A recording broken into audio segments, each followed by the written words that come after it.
Welcome to another episode of Forbidden Films. I'm Wayne Kramer, a writer-director. And I'm Barry Germansky, a film producer. This is a podcast about the movies they won't make anymore. And now we're going to start where we left off last time with You Only Live Twice, the fifth James Bond film. Oh, You Only Live Twice. I have a lot to say about You Only Live Twice. And as I mentioned earlier in part one, I used to be a huge fan of You Only Live Twice.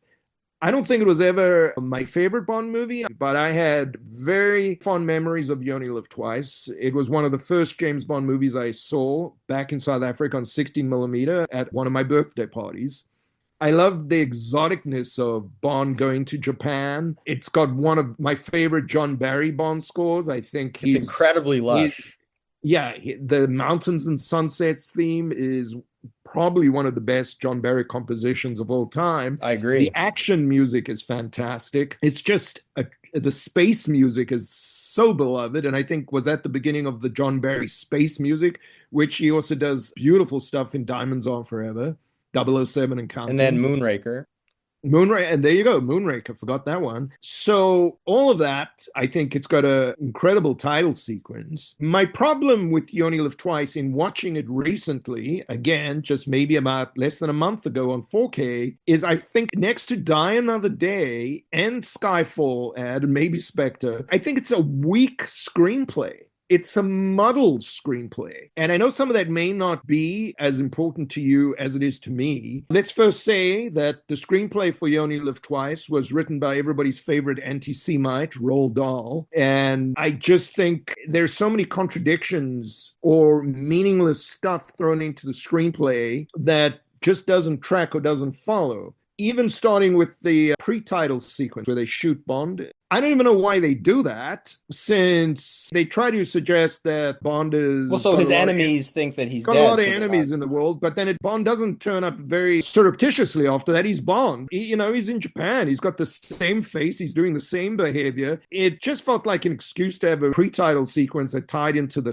title. But that's not even the worst of it. There's so many pieces of You Only Live Twice. For example, what is the point when Bond goes to the Japanese island in the end and they decide to disguise him? And this is, of course, probably a super controversial aspect of the film today in terms of the political correctness of it, the equivalent of blackface or Japanese face, where they turn Sean Connery into a Japanese person. They give him fake eyepieces and well, they want to make him part of their culture. That was the idea. But that was never going to work because Sean Connery is like 6'2". He towers over everybody else. It's an isolated community. On that island, they know who everybody is. So clearly, the moment they saw this fake-looking Japanese dude, they would immediately think this guy's an outsider. Well, it depends how literal you want to take. Well, film. I mean, when you're dealing with you're perfectly allowed to. But you're dealing with physicality here, so. And also, they do all this. They induct Bond into the Japanese culture and they give him all this ninja training. It doesn't stop Blofeld from knowing he's there right away. It's not even like you have a scene where somebody comes, there's a strange Japanese guy on the island, Blofeld, and let's send some stuff. They know he's there.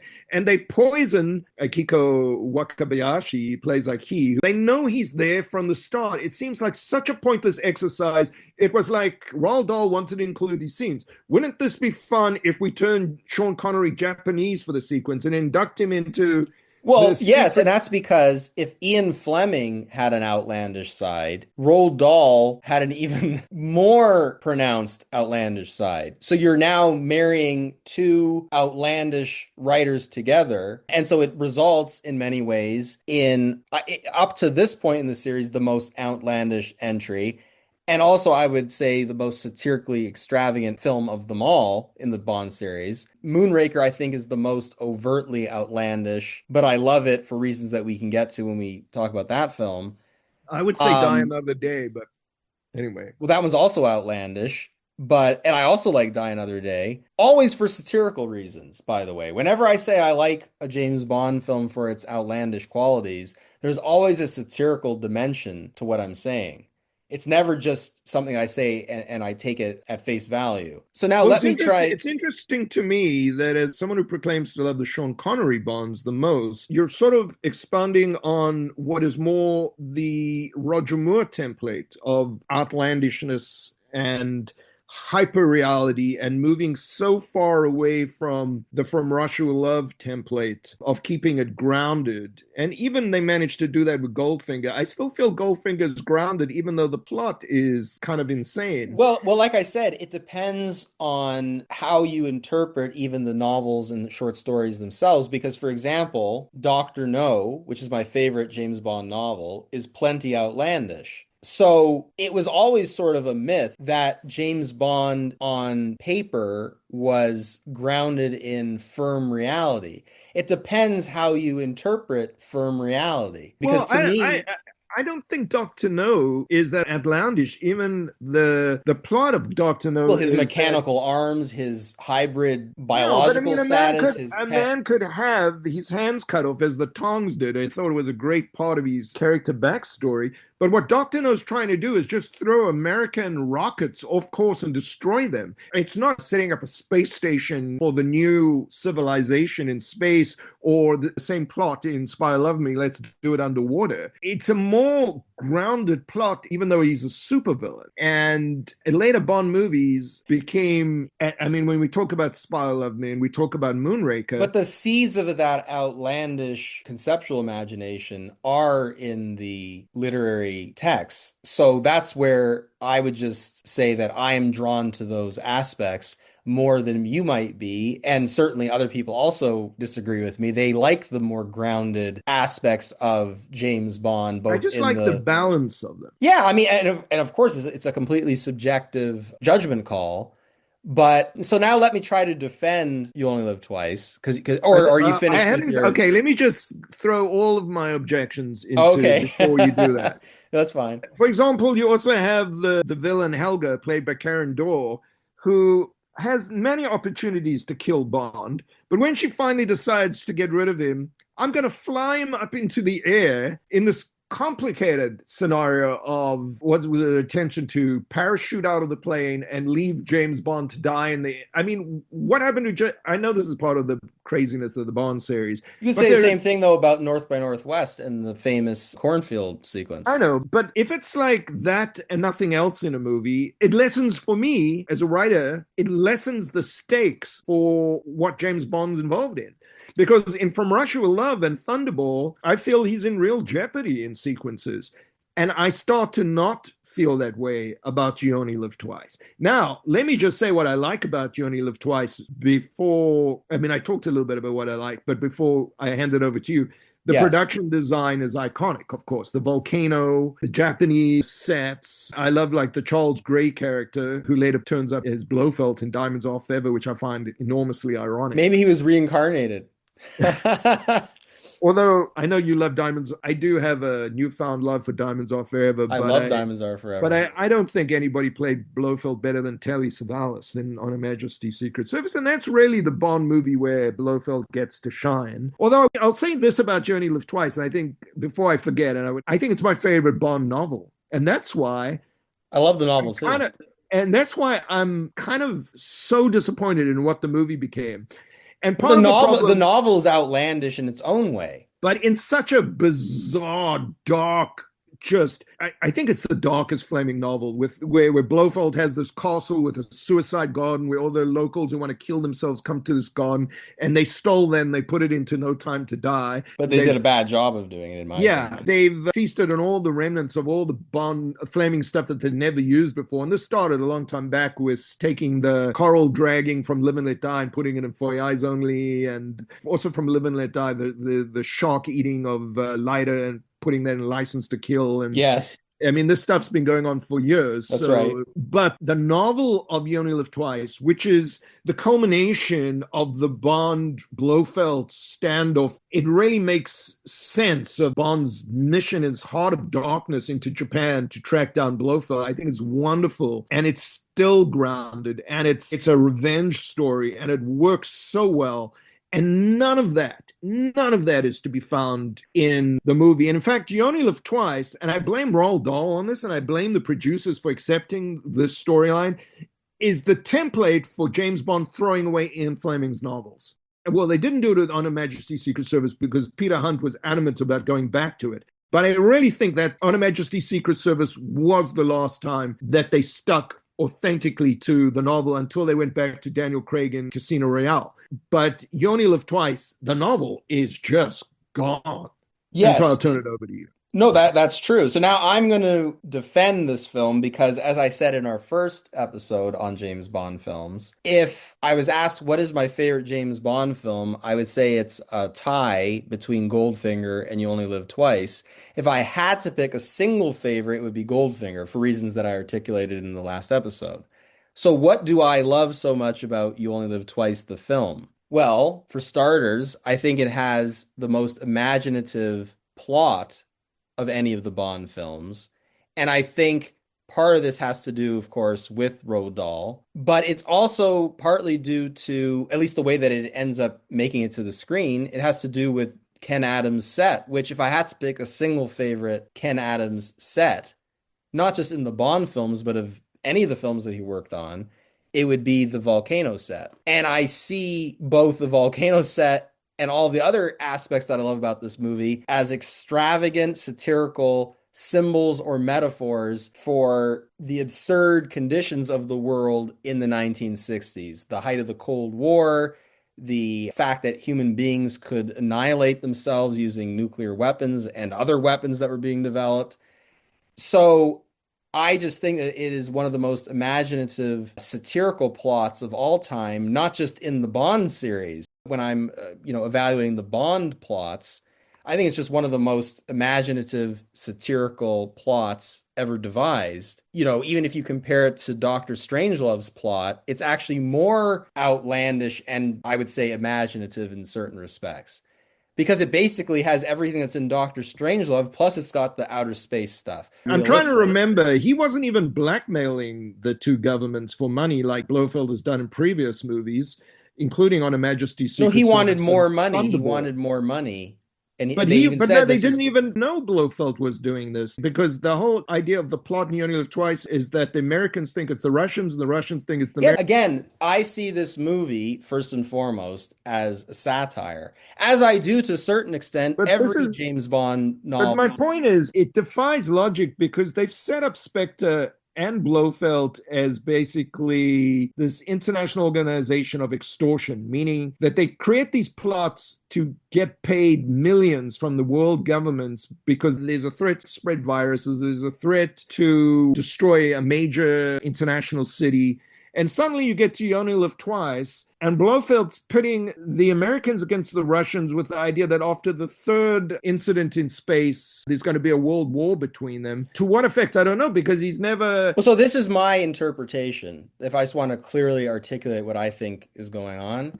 So Blofeld wants to incite World War III, and he's going to do this by provoking the United States and the Soviet Union to destroy each other. And of course, in order to provoke them, he's stealing each side's space capsules and blaming the other government for doing it. He uses this Japanese business, Asato Chemicals, to help him fund his operation. And it's not entirely clear what any government's involvement is, although I think it's some sort of rogue entity that's involved. It's a rogue aspect. I don't think it's... Yeah, it doesn't really matter, though, again, because it's a satirical plot, just like, for example, in many detective films or books, we don't know every aspect of the corruption. But we do know who's supposed to benefit from something. If there's a murder in a Raymond Chandler novel, we do know what Blofeld benefits. Spectre becomes a dominant global power, and then dominant over what? What's going to be left of the planet and the functionality of the planet? And again, I go back to this point, which Roald Dahl just basically takes a shit on, and somehow Broccoli and Saltzman and Connery and everybody allowed him to do it. is Spectre is an organization for extortion. He When you go, extorts East Asian government. I don't know which one specifically. he's using them for the technology and he's paying for it, but I don't know if China is involved in the You Only Live It's an Twice. unnamed, as far as I can tell, it's an unnamed Asian I power just think it's very vague. It's not very because well it's so thought out. extravagant. That would No, be my argument. I mean, it's style and it's fantastical scenarios that Roald Dahl plugs into the screenplay all throughout You Only Live Twice because he thinks they're interesting set pieces. And it's kind of funny when you think about it because the Spectre spaceship swallowing up the American or the Russian capsules, it's like James and the Giant Peach. It's like That's right. It's coming from the same imagination. They end up in this Giant Peach. It's like the Giant Peach version well, of even the James just Bond that movie. just that initial pre-credit sequence is a masterpiece, in my opinion, unto itself. The score is a masterpiece unto itself. The score is fantastic. But the imagery, just the startling outre imagery of seeing a giant capsule, or at least a larger capsule, swallowing another one with a mouth and everything. And just the way that even editing wise, it's broken down. They could have solved the script logic so easy, which is after Blofeld has stolen the Russian capsule, he could have sent his demands to both the Russian and American governments to say, I've got your spaceships. If you ever want to see your space programs or whatever it is again, you need to send me $100 million each. Show me that true to the nature of Spectre, that he's going to benefit something from it. But just starting a third world war, any third world war is going to have global consequences. Why? Because every power has allies.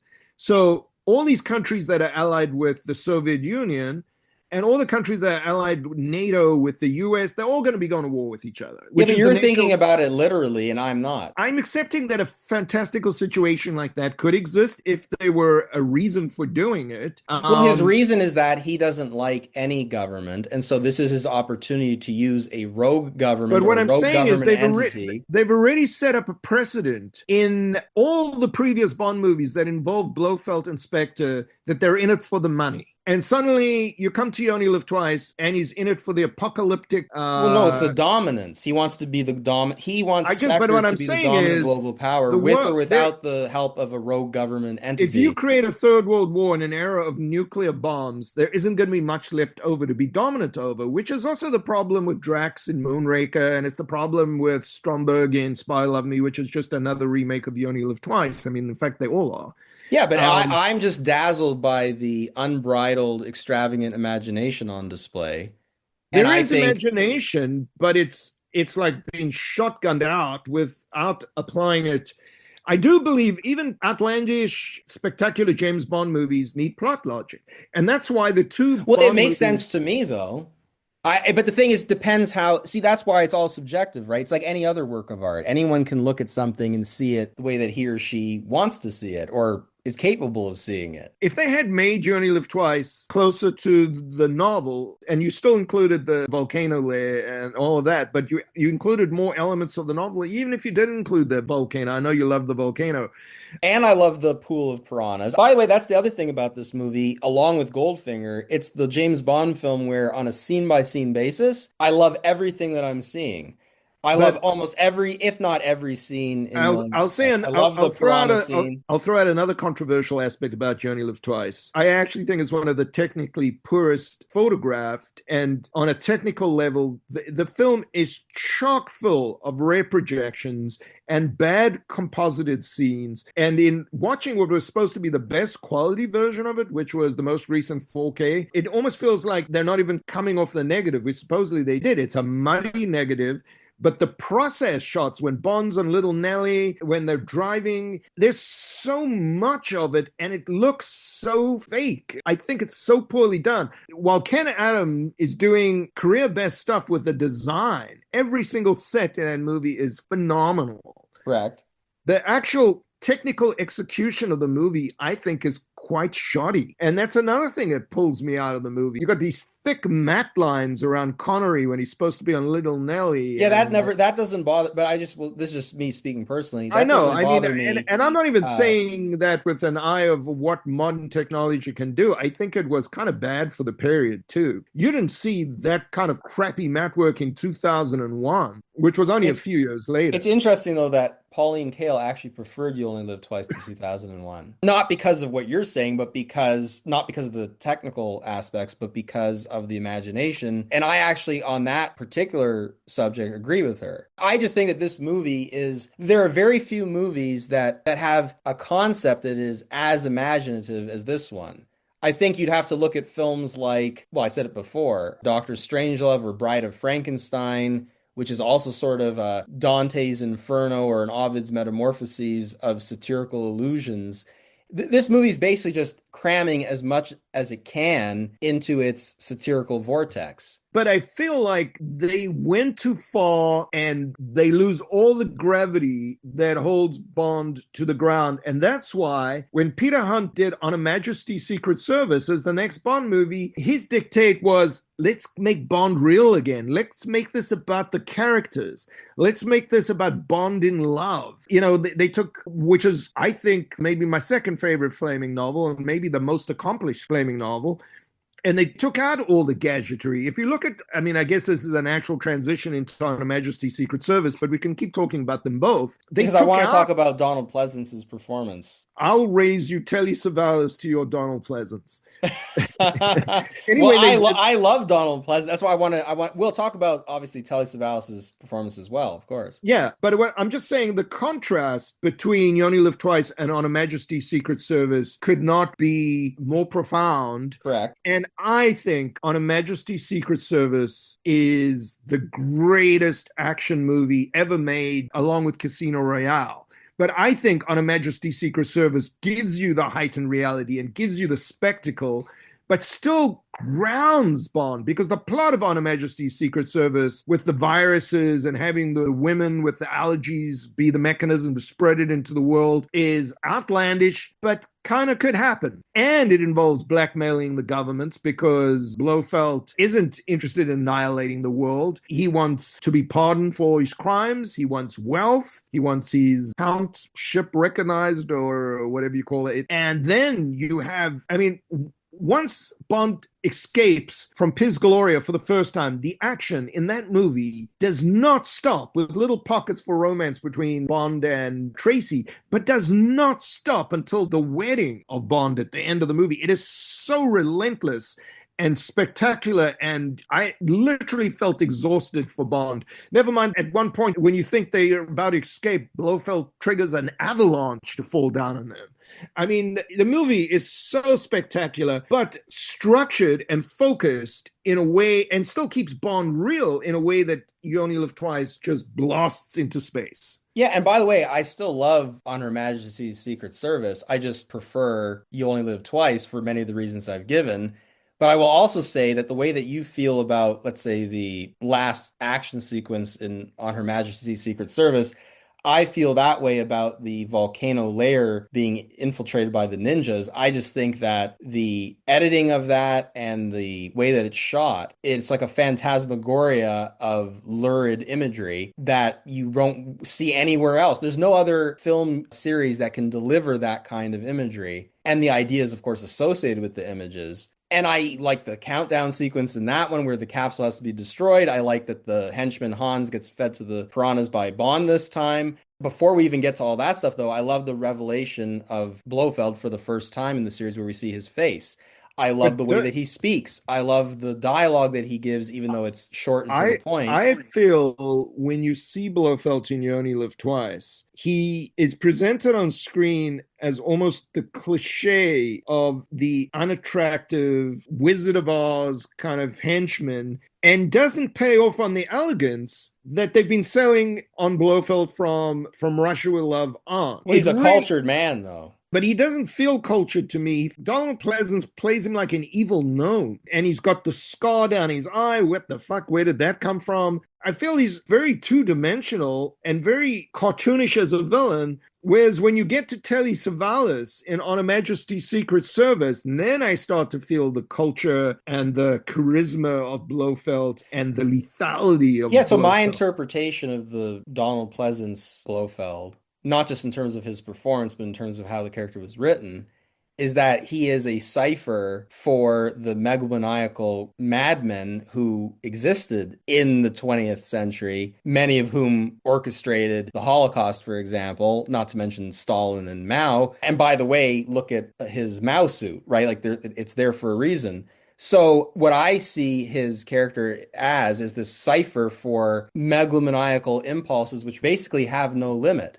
So to me, it's a brilliant Freudian externalization of bad impulses. It That's also how I feels, look at the character. That's how but I see it. it also feels like a cameo performance versus a real performance of Blofeld, as you see in On Her Majesty's Secret Service. Because I venture to say that But I personally Donald love how Pleasance is he's, on screen for maybe 5 minutes in it's the 10 movie. minutes, I think, or so. Okay. Whereas when you finally meet Blofeld in On Her Majesty's Secret Service, that's a real full performance, a real supporting actor performance. And yet I prefer Donald Pleasance and his weird line. I love the eccentricity of his performance And and then of you the get character into as it was into the written. biggest cheat of all, because Bond encountered Blofeld in You Only Live Twice, and then when he meets him in On Her Majesty's Secret Service, he really doesn't look anything like the You Only Live Twice Blofeld, except for the bald head. Maybe he And got now you plastic can't surgery. say that he went and had plastic surgery, because we exist in this Bondian universe where plastic Yeah. surgery can replicate anything. But then Yes. they should have used it on Bond, because that's the only.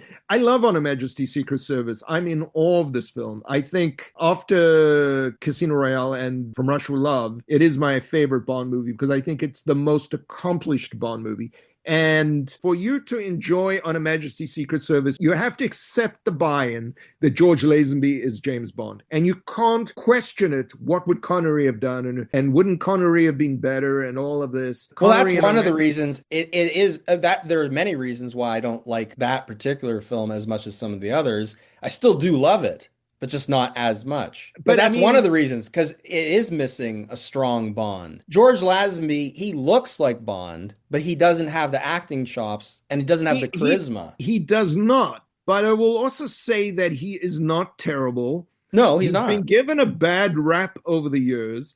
I think he's perfectly functional in the plot. He But is. that goes to show you how fucking great the movie is, that it can compensate for the weakness in James Bond's casting, if you would take that point of view. In an alternate universe, if you can imagine On Her Majesty's Secret Service with all the action and spectacle and the most fully rounded, perfect Bond girl that you can imagine, Diana Rigg, Bond women, and plug Connery into that, there is no way that that wouldn't be everybody's number one Bond movie of all time. But let's work with what we Except for got. me because I'm eccentric. Yeah. But Yeah. but let's work with what we got, which, the more I watch On Her Majesty's Secret Service, and this is a Bond movie that for me gets better and better with every viewing. The first time I saw On Her Majesty's Secret Service, I must have been about 12 in South Africa, and we went to some cheap ass resort because my parents never had any money to take us on vacations.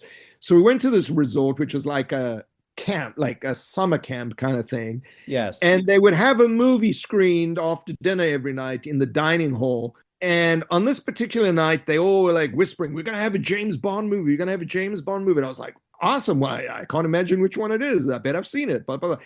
They start the movie. On Her Majesty's Secret Service comes on the screen. I'm like stunned because it's not Sean Connery and it's not Roger Moore. And I'm like, where the fuck did That's this James Bond traumatizing. come from? I had never heard of it. And these are in the days where, South Africa was kind of an isolated country. We never got all the Bond memorabilia and toys when these movies came out. And at best, you got the Aston Martin from Goldfinger, Corgi car, or something like that. But there wasn't all this plentiful souvenir magazines, or at least I was never exposed to it.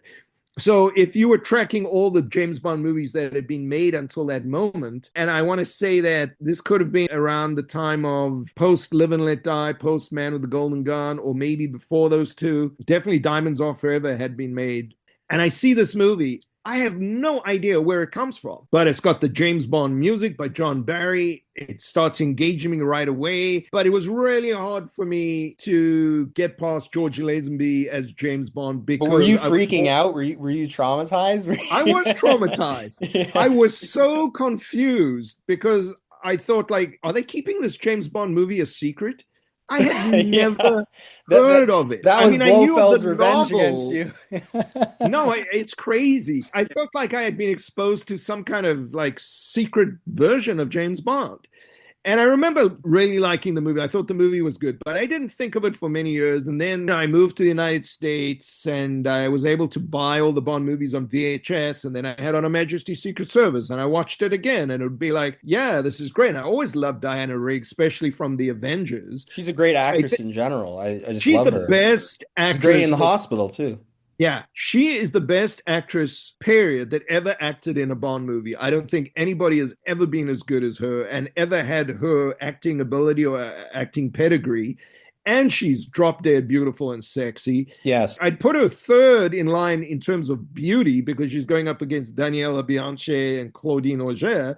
But as overall qualities of intelligence, of poise, of spunkiness, or whatever it is, I think she's number one. I think she's without doubt the best Bond female creation. And you can really understand why Bond fell in love with her and never thought he could ever find anyone like her again. And keep in mind, that Casino Royale in the Eon Productions universe hadn't existed yet, so there was no Vesper yet. But we don't meet Vesper until Casino Royale Daniel Craig style. But going back to Diana Rigg, she's a formidable Bond woman. She's in on the joke because at the very end at the wedding, when Draco, her father, says to her, now remember, you need to be a submissive, faithful wife and do everything your husband says. And then she responds, yes, Daddy, I'll do everything he says just like I listen to you, meaning she'll never listen to Bond. She's always going to be her own woman. She's the most liberated of the Bond women, without doubt. I mean, of course, Pussy Galore is her own woman too, but she's this tragic figure right from the start. Tracy, where she's trying to kill herself in the ocean. Her life's a mess. Her previous husband died in a car accident with his mistress. She's a lost soul. She finally meets a man of her worth, which is James Bond. It only took James Bond. Yeah, well, it literally, I mean, and that's what Fleming was all about, right? In his novels, was about these women were lost souls or misguided or villainous or whatever it is, but it took James Bond to make them fully complete and evolved. But in the case of Tracy, she still maintains her wild spirit. The scenes where she comes to rescue Bond in the end at the ice rink and her driving through the stock quarries, I mean, she's formidable. And it is without doubt to me, as much as I love Eva Green as Vesper in Casino Royale, Tracy is the all-time Bond woman for me. I don't even think anyone comes close. So you've got that spectacular casting. You've got Telly Savalas as Blofeld, who is a terrific actor. I mean, he plays it in his own Blofeld style, very American, which is bizarre because Blofeld always felt very European to me, and he's always had a European Correct. accent. And suddenly here comes Telly Well, he Savalas. had vocal cord surgery too. Yeah, clearly. It is that weirdness of like every Bond movie is its own thing, which is the only reason that you can accept that Bond tries to infiltrate Blofeld Swiss Alps hideout, so to speak, and not expect Blofeld to recognize him. Or even when they do their research on Hilary Bray, Uma Bond, who's doing that they never make the connection that this is James Bond. It's completely preposterous unless you accept that James Bond has had plastic surgery off screen and Yes. doesn't look like he does in You Only Live Twice. Well, But for me, the greatest thing about On Her Majesty's Secret Service is the score. I Oh, also well, like the weird editing rhythms because it does well, have like very Soviet constructivist sort of well, jarring editing at times, Well, which I that's think is Peter Hunt, interesting. but he started doing that in the earlier Bond films. It's That's just true. that It's his more style pronounced is here. Yeah. fully evolved into these jump cuts in the Yeah. action and the Correct. powerful punch sounds making the cuts work. But I have to take issue with you saying that you only love On Her Majesty's Secret Service because it's the best Barry score.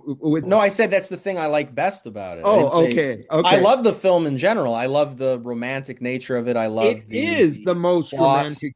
It's the most romantic James Bond film alongside Casino Royale. But remember, when On Her Majesty's Secret Service comes out, Casino Royale is a stupid Peter Sellers ridiculous comedy version. I don't know if that's even a thing yet, but That it's has a definitely good the. song in it though. Yes, it does.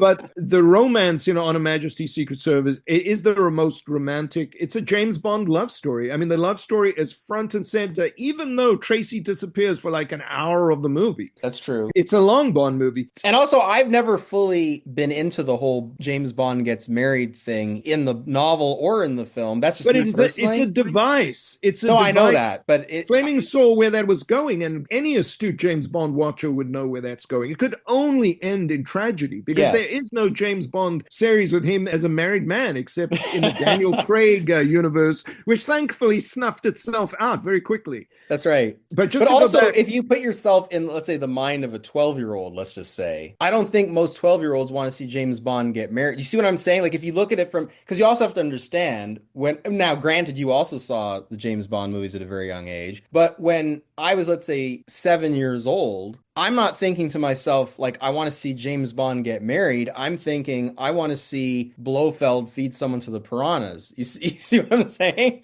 Like, in other I, words, the I expectations that a very young person would have watching these movies. I mean, well, again, I can only speak for myself because I can't speak for other. I definitely didn't have the same sentiments as you. It was such a convincing relationship to me, and she felt every bit his match. She felt so worthy of him, Oh, you mean even as and a child, you're saying you felt that way? Like you were actually responding to it that way? yes, as a When child, I did feel that. oh, But wow. I think I was about 12 or 13 or something when I saw Her Majesty's Secret Service. I wasn't seven. Yeah. And the John Barry score is my favorite John Barry score alongside Diamonds Are Forever. I think those are the two Bond scores I listen to the most. I think On Her Majesty's Secret Service is the most romantic John Barry James Bond score. I think it's the one that's next to Goldfinger, also the most lasting Barry score. They also put out the full score, La La Land, this record label fairly recently. And it's got the most heartfelt title song, even though the title song doesn't play over the titles. We Have All the Time in the World, which were the best parts of Hans Zimmer's score to No Time to Die. Anytime the movie came alive, it was when Hans Zimmer was quoting On Her Majesty's Secret Service, No That's Time right. to Die.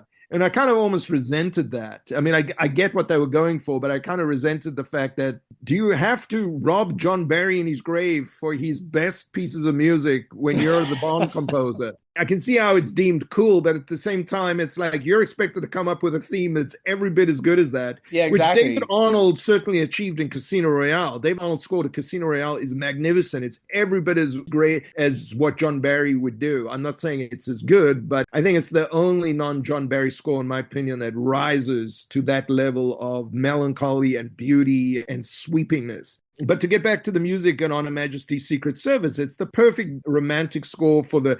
But that's not all the music. The ski chase stuff is It's great. fucking unbelievable. And Barry's using electronics in the score for the first time, if I'm not mistaken.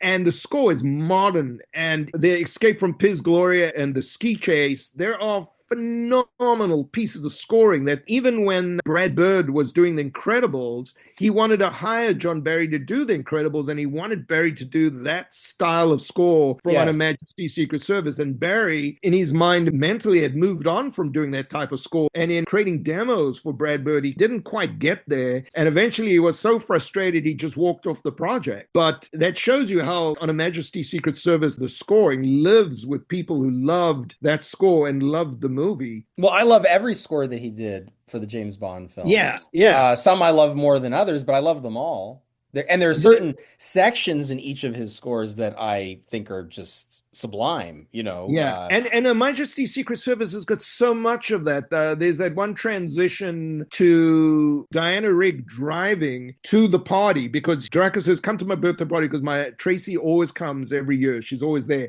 And the way Barry brings in the lushness of the score, which is the "We Have All the Time in the World" theme, yes, it always just gives me the warmth. You know, I mean, it gives me the chills of how great that moment is, how cinematic it is. no, it's fantastic. But by the way, I love the rooftop fight in You Only Live Twice. The John Barry music that is a there fantastic scene. is incredible. I mean, I think for me, the highlight of You Only Live Twice in terms of action may be the volcano for you, but for me, that's my favorite scene in You Only Live Twice in terms of action and spectacle. Well, it's a great sequence for sure. And the score is fantastic. It is. I mean, Barry just never did a bad Bond score. I like the fact that James Bond reads Playboy in On Her Majesty's Secret Service. I think that's a great moment. And he steals it.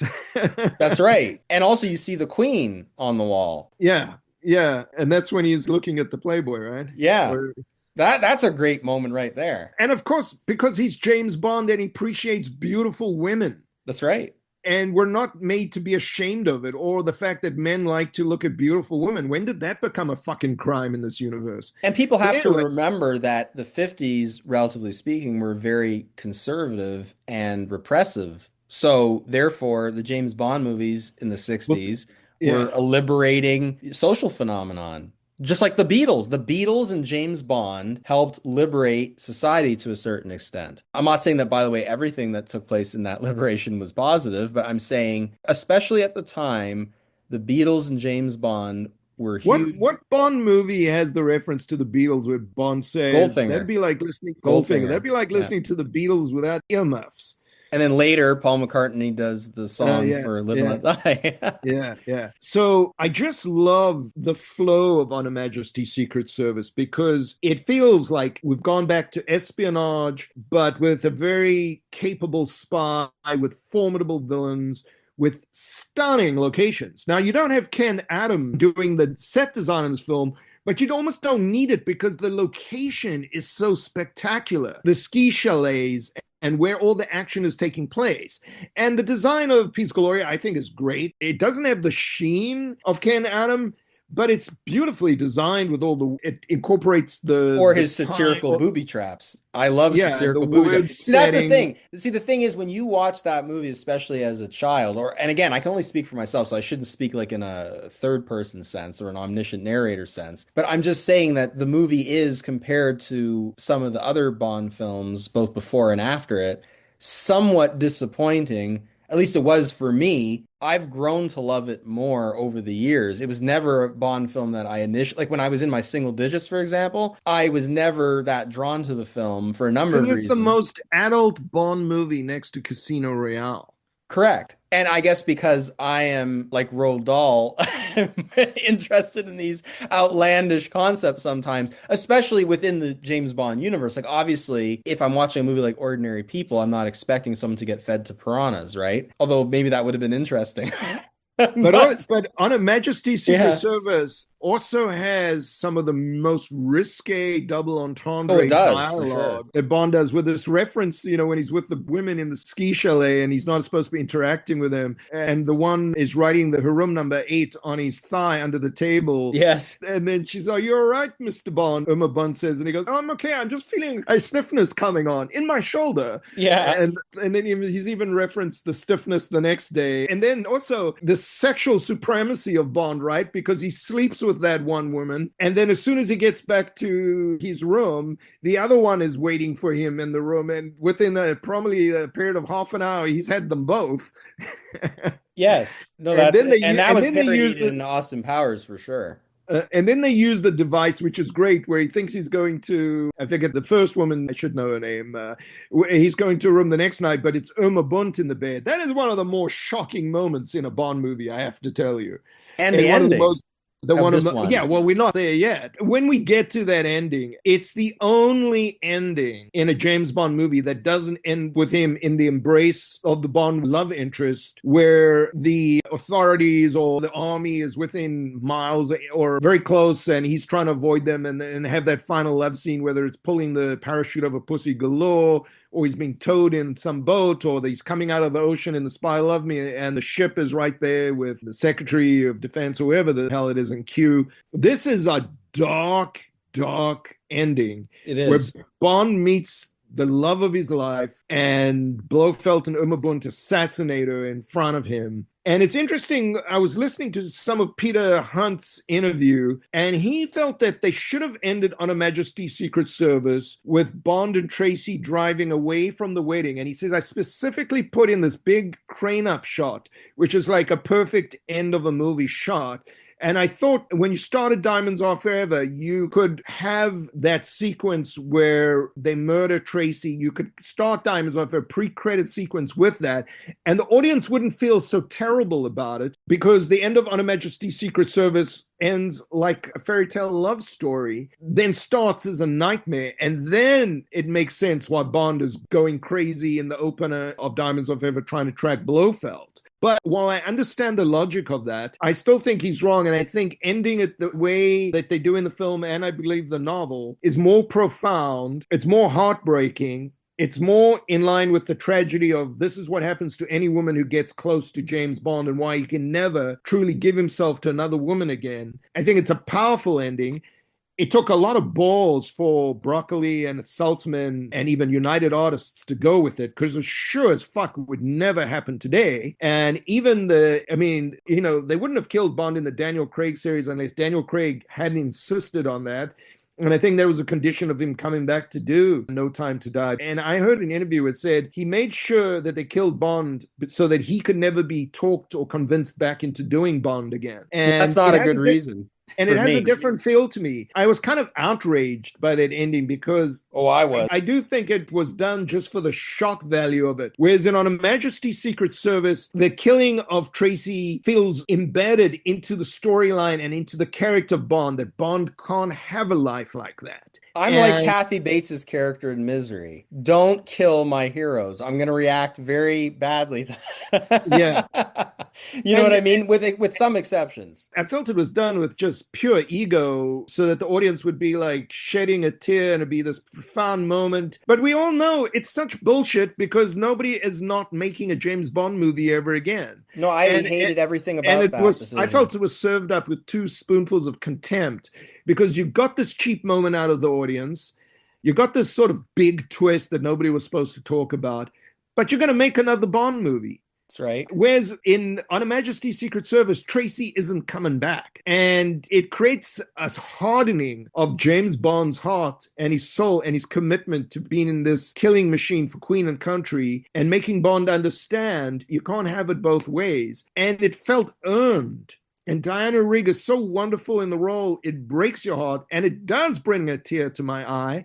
And it's the only fucking James Bond movie that ever has that moment for me. Wow, that's and John Barry's score, and John Barry's score on top of it. We Have All the Time in the World, and then tries to end a little bit optimistically by transitioning to the James Bond theme. But that's true. It's a devastating ending, and then it just makes you feel like, why didn't you fucking take care of Blofeld when you had the opportunity? Well, I thought he was dead when he was. Well, by the way, the first Bond film I ever saw was Diamonds Are Forever, and it opens not explaining, why he's hunting Blofeld. So I never even knew about the murdered wife. I didn't know anything about that. And to be honest with you, for my own personal development as an audience member, I'm actually glad I experienced it that way. Because at the age that I saw, the childhood memories that I have with Diamonds Are Forever and some of the other Bond films with Sean Connery and Roger Moore specifically, because I didn't see On Her Majesty's Secret Service until I was still in my single digits, but I, for a few years, had only been watching the Sean Connery, Roger Moore, and some of the early Pierce Brosnan movies. So I didn't get to that one until a little bit later. And my childhood memories, I have a very good memory, so I remember how I interacted with each of these films and what I thought about them, even in terms of how I imaginatively extended each film. Because when you're a little kid, you tend to do that, or at least I do. I feel like your argument for all the things you love about You Only Live Twice won over after On Her Majesty's Secret Service came out and didn't do as well as the Connery Bonds. And of course, I believe that was because they didn't have the selling power of Connery. But all of that was blamed on Lazenby and blamed on Peter Hunt, and that the movie was grittier and the movie was more grounded, and the movie ends with this tragic ending. And of course, what do?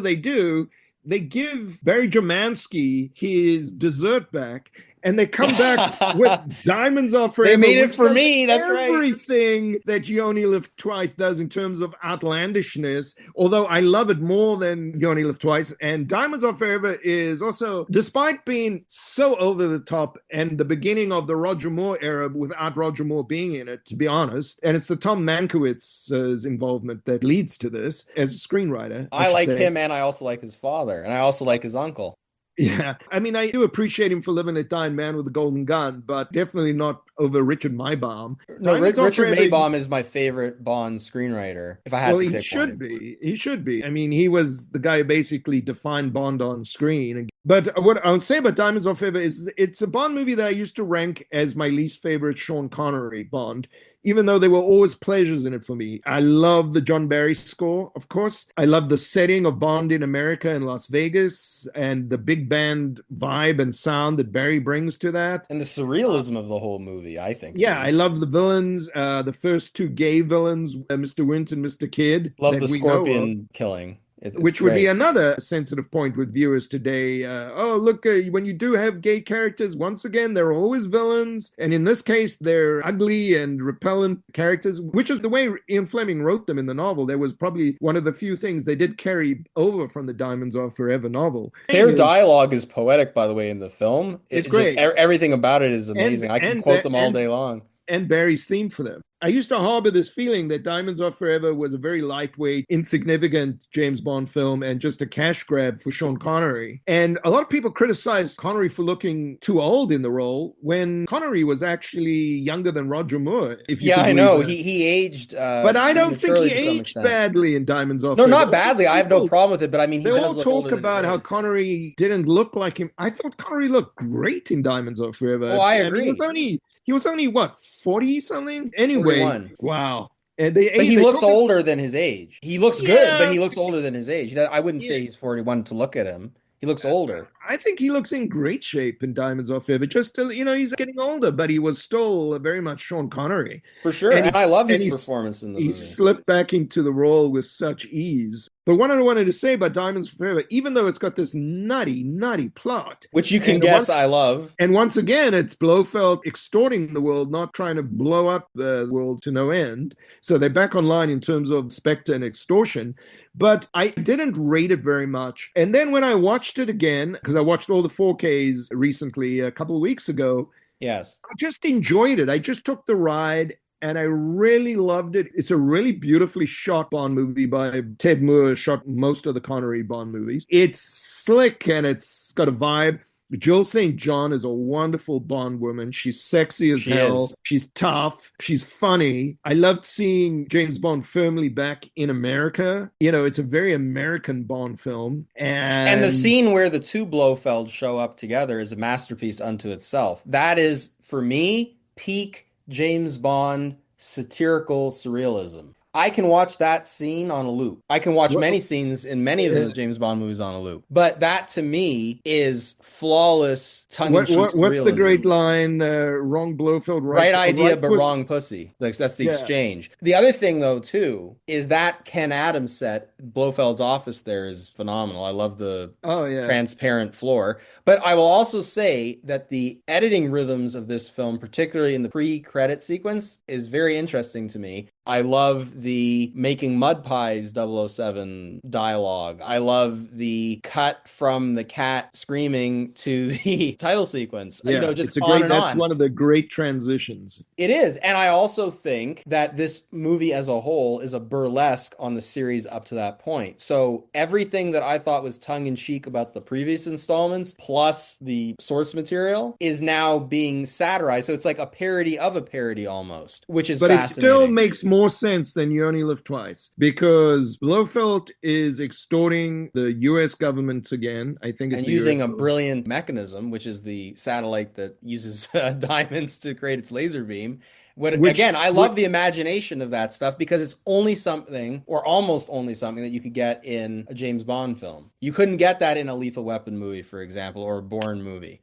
And that's what I love about the old James Bond films. The first 20 is you And can do and outlandish things. and what's great about it is, even though it's a completely outlandish plot, Bond is doing detective work, espionage work. He is following a crazy script, but it's still a script that has logical beats from where he starts out to where he ends up, even though it's got all these fantastic villains and characters and the Las Vegas backdrop. He's on a logical trajectory. And there are certain set pieces in Diamonds Are Forever that are just wonderful. You know, the chase in Las Vegas down the strip where the Bond Yes. car flips over reminded me, of course, of what was going to happen in Live and Let Die and Man with the Golden Gun. And there you go, Tom Mankiewicz again. That feels like his touch. And the scene where Plenty O'Toole gets thrown out of the Vegas hotel window with the great line, I didn't know there was a pool down there. Which I used to quote all the time as a kid, and no one knew what I was talking about. Well, you didn't have any James Bond friends. Yeah, but it also because I used to say it completely out of context.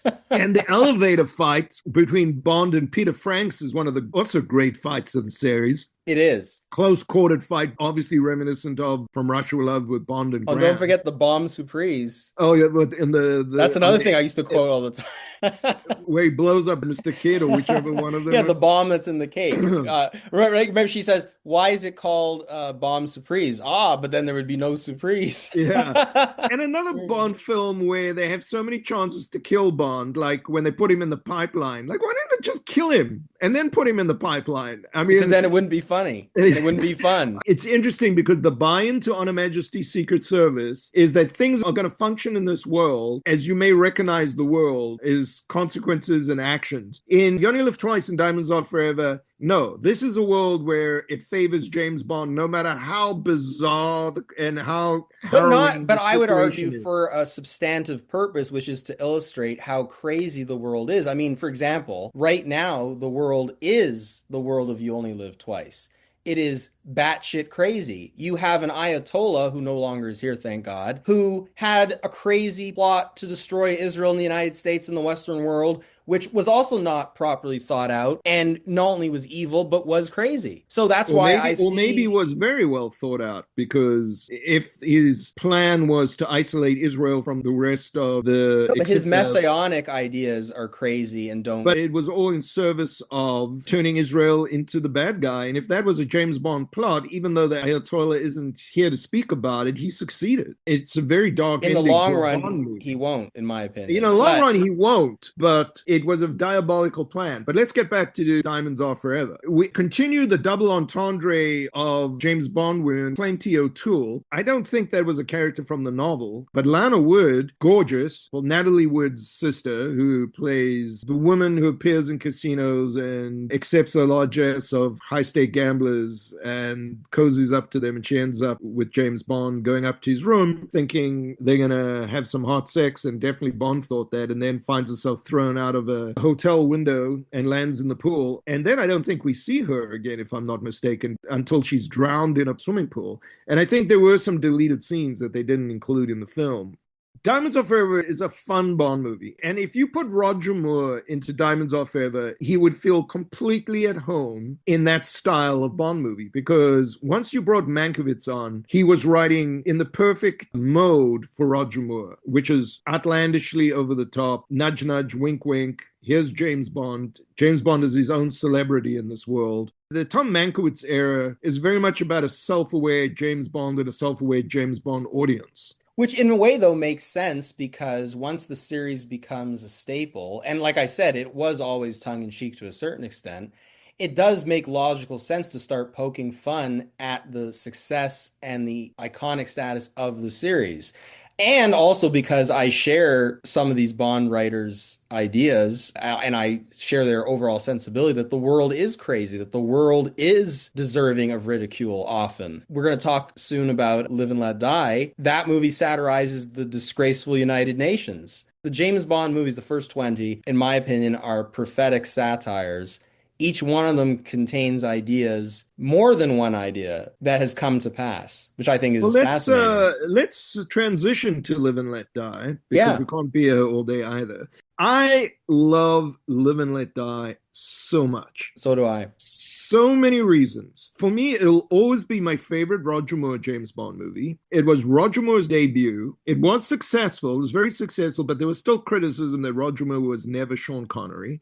Roger Moore is obviously the youngest and fittest he'll ever be in any of the Bond movies he did. But it is such a crazy, crazy fucking Bond movie. It's a Bond movie as blaxploitation. It is the only Bond movie, to my knowledge, that infuses supernatural elements into the storyline, which is Solitaire's second sight and the mythology of Baron Samedi, and even winks at the audience by having Baron Samedi on the back of the train. Yes. At the very last shot in the movie. Which I love. It's like the Crypt Keeper laughing in the face of death. Yeah, I love that. I love that they understood the macabre sensibility of Live and Let Die. It is by far the most macabre James Bond movie of them all.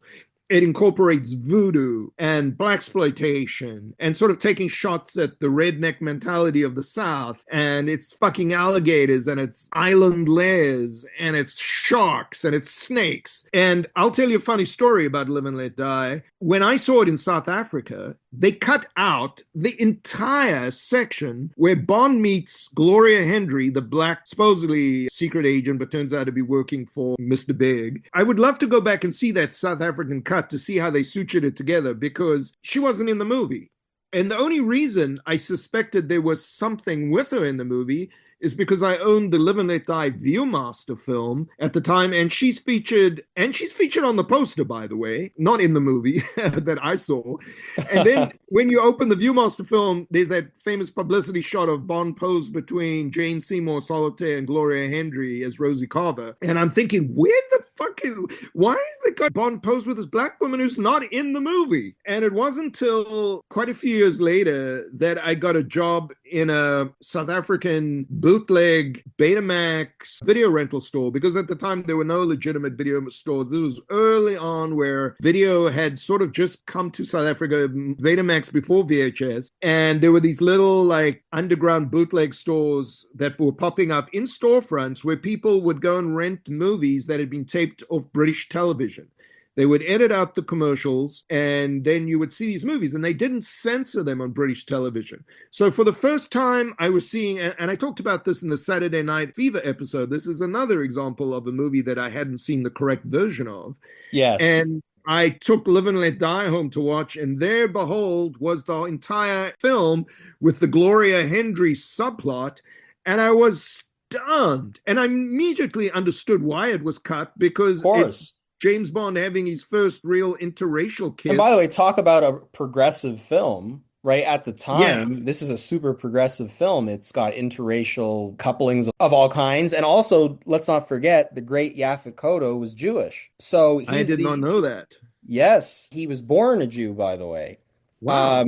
Yes, and he always used to talk about how he faced two forms of discrimination growing up because he was a Jew What a wonderful actor.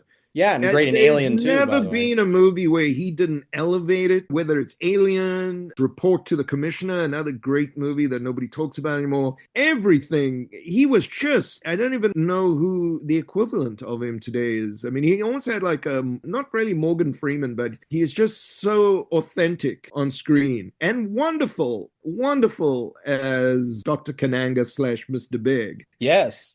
And by the way, to anybody listening to these podcasts, we've been blasting you with spoilers. So I hope you've seen all the Bond movies, because we're not. Or maybe we lied about all the plot details.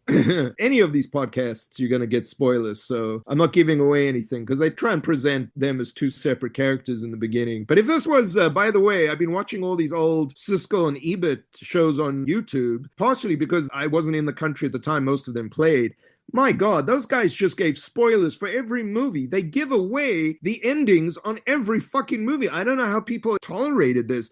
I saw them reviewing For Your Eyes Only, and one of the plot conceit of For Your Eyes Only is you don't know whether Topol or, I forget the actor who played the real villain, you don't know which one's supposed to be the villain in the beginning, because they're playing off against each other, and they just give it away. And then they show the scene where Bond is dragged over the coral. Oh, it's Julian Glover, by the way. Julian Glover. And by the way, he played a villain in Star Wars, and he also also played a villain in Indiana Jones because he Yeah. was the main villain in Last Crusade. So there you They go. didn't give a shit. And in so many reviews, they gave away Blade Runner. Thank God I didn't see their show, because why did the studio provide them with these spoiler clips too? It's amazing to me, but that's an aside. But anyway, so getting back to Live and Let Die, I do think Live and Let Die has a really good plot of It is. Mr. Big wanting to flood heroin onto the streets of America, basically. And I think it was a very relevant, it was ahead of its time, like you say. Yeah, look what we're going through right now with the drug But pandemic. But again, a grounded James Bond villain plot. Like, he's not trying to destroy the world. He's just trying to destroy like the youth of America or culturally, and also taken from a point of view of a black man, suggesting, whether it's said or not, this is payback to Whitey for keeping us poor and downtrodden and drug addicted. And I'm going to do it to you back, man. And it's a great, great Bond scenario. It And is, then, and it's also and and it also satirizes the United Nations and the fact that they would let a corrupt dictator sit at yeah, the table. And we yeah, certainly are suffering from that today and have been for yeah. decades. So Yeah, and also it's a great fish out of water Bond movie, because Bond going down to Harlem, Roger Moore of all Bond movies, because Sean Connery would have handled it better, but Roger Moore sticks out like a sore thumb.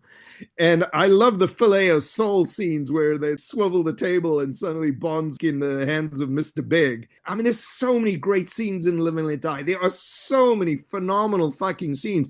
The speedboat chase in itself, is there ever been a better speedboat chase in the history of film? no, And that is coupled with all these car wrecks and the introduction of a controversial element, because some people don't like him. And I don't love him in Man with the Golden Gun, but Sheriff J.W. Pepper, he's played fine. by Clifton James, he was okay, satirizing the redneck Southern sheriff. Yeah. I actually do love him in Live and Let Die because he's so funny. No, I love and it, and I love him as an actor in general. He's great in The Untouchables. He's great in yeah. even the underrated Bonfire of the Vanities.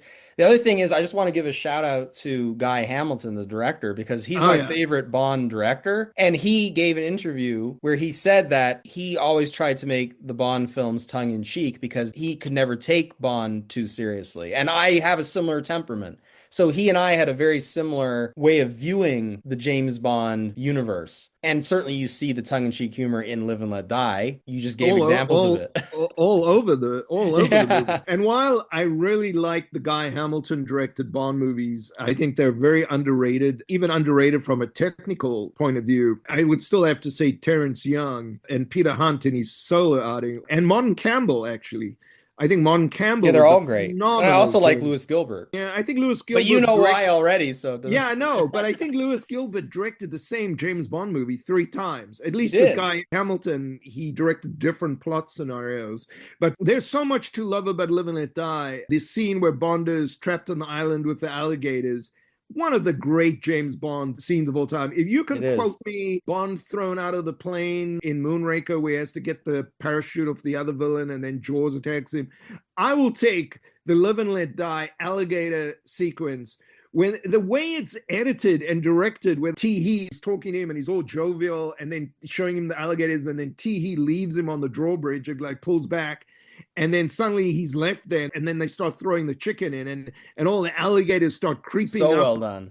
It is maybe, I would dare to say, I think it's one of the best executed James Bond sequences, period. I mean, I'll go to my grave saying that's one of the best scenes. I was freaking out with those alligators coming onto the island. And then they actually I'm take over the they also sort of invade the villain's compound. Yeah, I love that too. But that was one of the scenes, I swear to you, even at that young age, I had a writer's brain. I did not know how James Bond was going to get out of that situation. And if that was Tom Mankiewicz that came up with that, whoever came up with that is a fucking genius. I agree. That scene is so smart. It's so brilliant. When he jumped over the alligators, my jaw just dropped open because it was so smart. It was fucking brilliant. And then the action is not even just that. On the island, there's the bus chase where one drives the bus through the tunnel and soars off the upper level. There's the chase through the poppy fields and the scene where Rosie Carver's killed. And this macabre, like voodoo element that passes, even the opening pre-title sequence where they kill Bane, the other operative on the island, and they have the ceremony around it. Right away, it's dark. And then you go in from that into the Paul McCartney title sequence. And this is the first James Bond movie that John Barry did not score. And George Martin, the producer of the Beatles, came in and he did the score. And it's actually a really good Bond score. I agree. You talk about people having their wet dreams, and Connery started on Her Majesty's Secret Service. I'll take John Barry scoring Live and Let Die over Sean Connery being on Her Majesty's Secret Service, because I can't imagine what John Barry would have done with the voodoo elements and the darkness and the macabre aspect of Live and Let Die. We'll never know. Yeah. I have to believe it would have been just the most wonderful Bond score you could imagine. And he could have still had Paul McCartney sing the title song. There's so many aspects of it. And then I love the great confrontation in Mr. Big's lair at the end where Bond is tied up over the shark pool and he uses his watch. Now, this is one of the most controversial aspects of people who hate Live and Let Die, is when Bond forces the shark pellet into Yaphet Kotter's mouth and he blows up and explodes. The people who are the biggest fans of James Bond think that is one of the worst effects and one of the most ridiculous resolutions to a Bond villain confrontation. It really doesn't bother me that much. I would have been happy for it to be a more brutal subduing of Mr. No, I love it, and I also love the pun. I don't love it as a scene, but it doesn't ruin the movie for me. I love it because it could only be done in a Bond film, and I love it because it's funny. I love that he had an inflated opinion of himself. It definitely is in line with what the Roger Moore Bond movies were doing at that point. But then it's not over, because then He's smuggled on the train with them. Yes. And then you got another great train fight. You got so many of them, whether it's Grant and Bond or Jaws and Bond. This one with He is fantastic because he's got the mechanical arm. And I guess today people go, you're exploiting disabled people. And look at the way that he kicks him out of the window. And then, don't get me started about that kind of objection. And then they make fun of the fact that the mechanical arm is still hanging on the window. Great. And by the way, that whole sequence was imitated in The Spy Who Loved Me when Jaws attacks him. But I just want to say Julius W. Harris as He is such a great Bond henchman.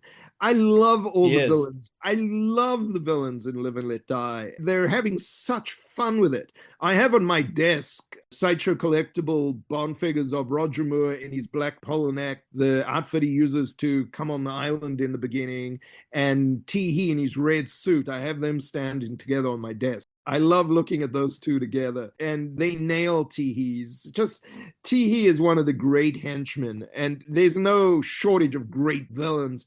And Jane Seymour as Solitaire is a beautiful Bond woman who's very interesting, and it's the first time that Bond deflowers any woman on screen, so it was progressive in that sense, and that sexually quite risque as a Bond movie. For sure. And in the book, it made so much more of that, the fact that after she sleeps with him, she loses her second sight. And that scene where Yaphet Kottar as Mr. Big is testing whether she's lost the power, and he's threatening to... It is one of the most tense, brilliantly acted scenes in a Bond movie. There is so much in Live and Let Die, including, which is not the movie itself, but the movie poster is my favorite James Bond one-sheet of all time. Robert McGuinness, the artist who did that, and also my second favorite Man with the Golden Gun poster. I love the artwork in those posters, and I have them both in my house. And I think Robert McGuinness did Diamonds Are Forever as well. And maybe even, I love that one. I think he did some of Her Majesty's Secret Service, if not all of it too. But the Live and Let Die poster sells the movie. And you know what? If you look at that one sheet of Live and Let Die, you see it all. You see the crocodiles, you see the sharks. I mean, that movie does not oversell all the shit you see on that poster, except for Bond and that big cannon, which wasn't in the movie. It was used for publicity promotion and somehow worked itself into the poster. But honestly, Live and Let Die, Roger Moore could not have asked for a better James Bond debut. And the only thing Live and Let Die is missing is John Barry. And Q, because I love Q, especially Desmond Llewellyn's Q. And when he doesn't appear in a Bond film... What was the reason that he didn't do it? I actually don't know the exact reason. But I'm just saying... A health issue or something? I don't know. But the thing is, it doesn't matter why. I just miss his absence. So that was one thing that I found annoying. But I mean, Live and Let Die has gadgets, but it's not overdone. It's really just Bond's watch and then the shock pellets. It's really about Bond's skill at driving, and it's an involving plot. And Bond's arrival in New York is one of the great scenes where he's being followed and tracked through Harlem. And actually, George Martin scores it so well, that sequence. The first time time, even though Bond has been in America, but it's Bond in New York. I mean, That's true. it's like the iconic American city, and it's a lot of fun. That's my favorite Felix Leiter actor. David Hedison is wonderful as Felix Also Leiter. great in The Fly. Yeah. And I love that they brought him back for License to Kill. I thought that was a cool touch. And it's funny because Live and Let Die was not that well received by heavy-duty critics or even the hardcore Bond fan base. And even today, I don't see a lot of Bond fans. Well, you and I will make up for the lack of appreciation. Yeah, Because I love yeah, it. I love it. yeah. And the novel is considered one of Fleming's most problematic novels because of its racism. And Fleming uses the N-word quite a lot in the novel, to the point that I think the Ian Fleming estate has rewritten some sections of the book, which I think is a big mistake. Yeah, I'm against censorship To or put it out, rewriting things. I yeah, don't to like put it that. out in recent pressings. And I'm against rewriting history in general. I think it's very yeah, destructive to the social fabric of society. it's history. I don't know. Maybe Fleming had some subtle racist tendencies. It doesn't Uh, matter even if he were a full-blown racist. I think it's a bad idea to no, nobody should do censor that. or rewrite other artists' Yeah, work. and I like the Living Let Die novel very much. So do I. Uh, it's a really dark novel, and it's great reading. I'll never forget when Bond swims to Mr. Big's island. It has this long description by Fleming of Bond swimming underwater and talking about all the fish. Yeah, I mean, it's literally like you read Fleming's novels. He was so well researched on he everything. was. They weren't just cheesy spy novels. They were very literate, For sure. and And you people can have see the forgotten that. influence right in what you're describing. You can see the influence of Jules Verne, Edgar Rice Burroughs, many people who like to indulge in the exotic aspects of nature and whatever they could do to embellish those already exotic aspects in their respective works. Right. So I'm a big fan of Ian Fleming. I see him as a literary master who belongs to the tradition that I've just described. Jules Verne, to some extent, H.G. Wells as well, and Edgar Rice Burroughs, definitely. But let's jump over to The Man with the Golden Gun now. And I know this is one of the completely lesser rated James Bond movies, but I love it. So do I. I, un- And you can I guess un- why. But I unabashedly love The Man with the Golden Gun because I think it's wonderful escapism, but it's got a great villain. And the mechanism, even though the villain is, again, And it's uh, eccentric, surreal, and larger than life, which it are is. things It that I was like made. It about was Bond made films. unbelievably quickly after Live and Let Die. I don't even know if Live and Let Die was even out of post production when they started prep on The Man with the Golden Gun because Because it was released the next year. Yeah. it came out so quickly. I could not believe it. Compared to now, we wait like 10 years or 5, 6 years between Bond movies. But anyway, even though Christopher Lee has this, again, an outlandish plot with the Solex agitator and extorting money from the world governments, the reason Bond gets pulled into this plot has nothing to do with that. M doesn't assign him any suspicions about what Scaramanga is up to. A bullet turns up, supposedly from Scaramanga, with 007 carved into the bullet, and they interpret that as the man with the golden gun, who is this $1 million assassin who assassinates people with a golden bullet with the initials carved into it, is after James Bond for some reason. So Bond has to proactively seek out Scaramanga before Scaramanga gets him.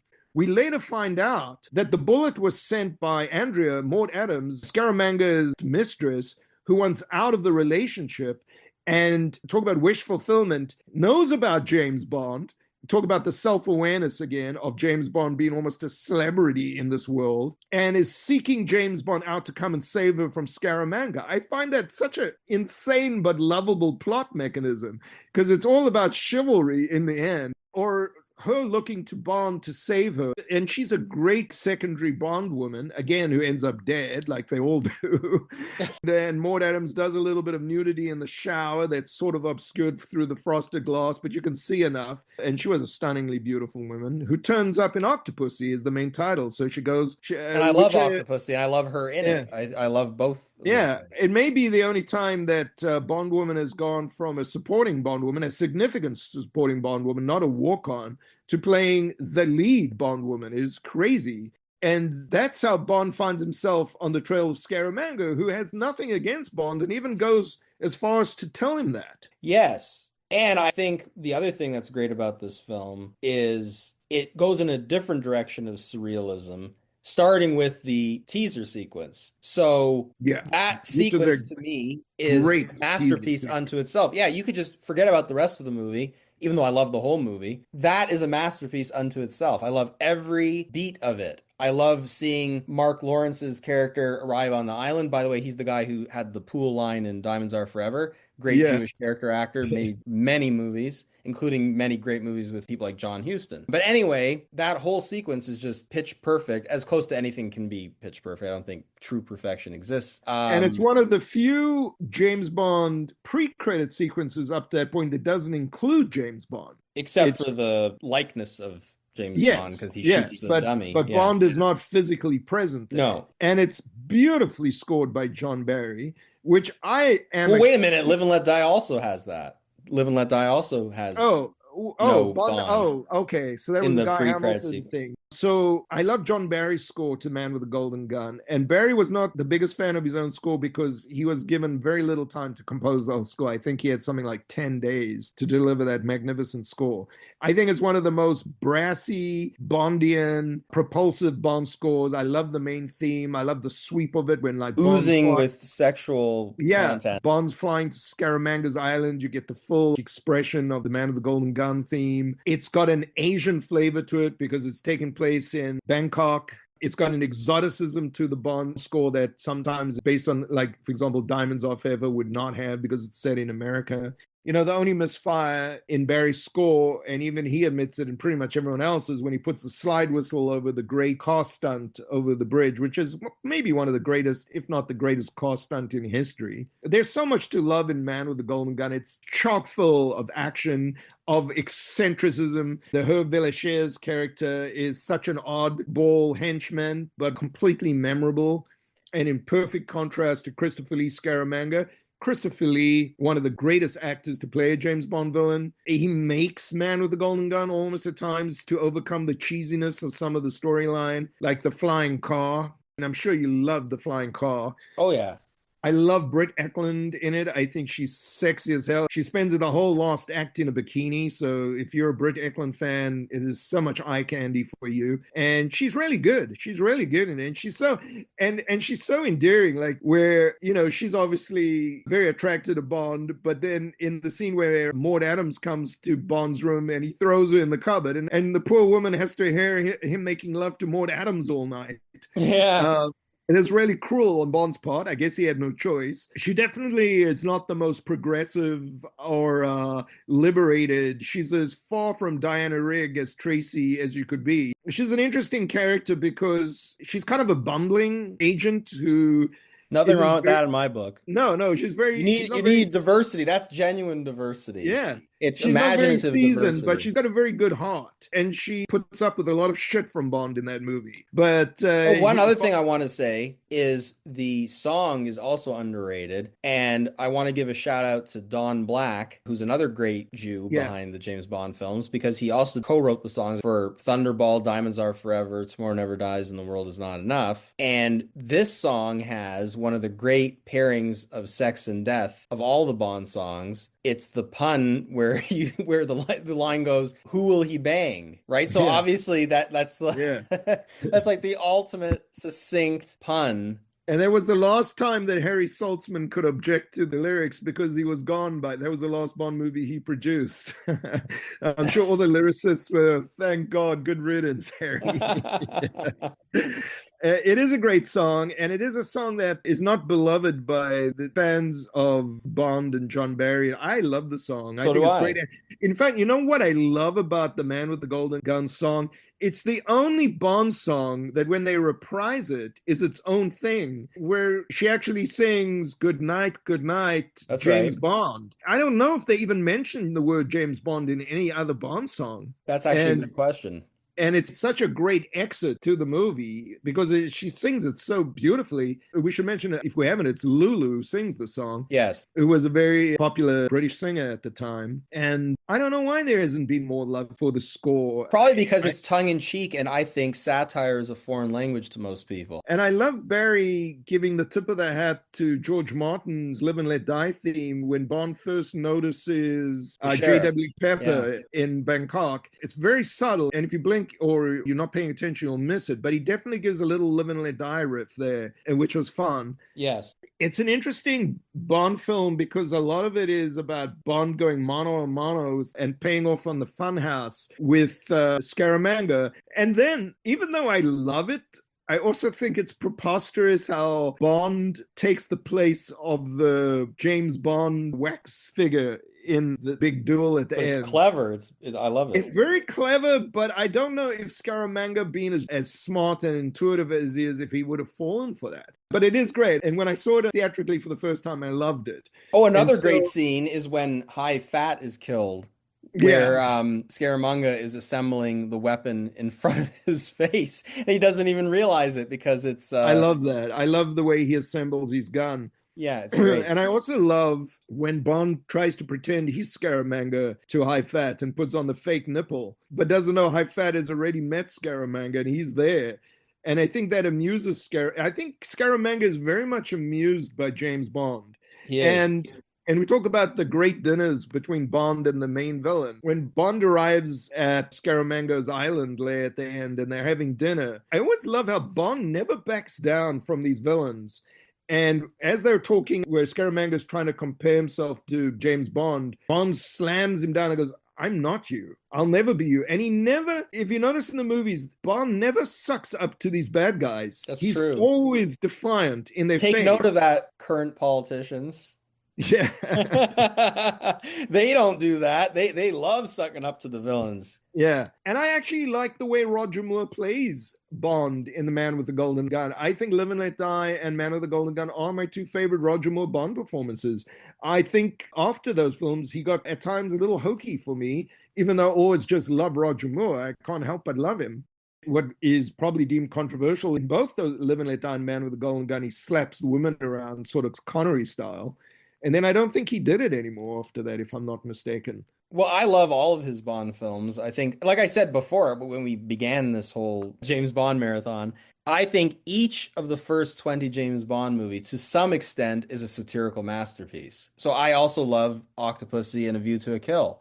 I think we need more movies that come up with highly original satirical plots, because I get bored sometimes when the plot in an action movie is just about catching some drug guys or catching some mundane villain with a relatively unimaginative view of the world. I love it when Bond villains get to express themselves creatively. So yeah, that's all I'll just say about that. And I do like his later performances as Bond as well, even when he makes quiche. So there you go. I mean, I like them, but I'm not as wildly excited about the Roger Moore performances, let's say, post-Moonraker. And even then, Moonraker's pushing it. But I do have a very sweet spot for the outlandishness of Moonraker and the John Barry score. But lastly, with Man with a Golden Gun, I was thrilled when I saw the poster that John Barry was back, because I thought maybe he's never coming back to the series. That was great. And, so what was interesting about after Diamonds Are Forever, and even though Diamonds Are Forever was directed by Guy Hamilton, when they went to Live and Let Die, the James Bond movies changed from 2:3:5 aspect ratio to 1:8:5.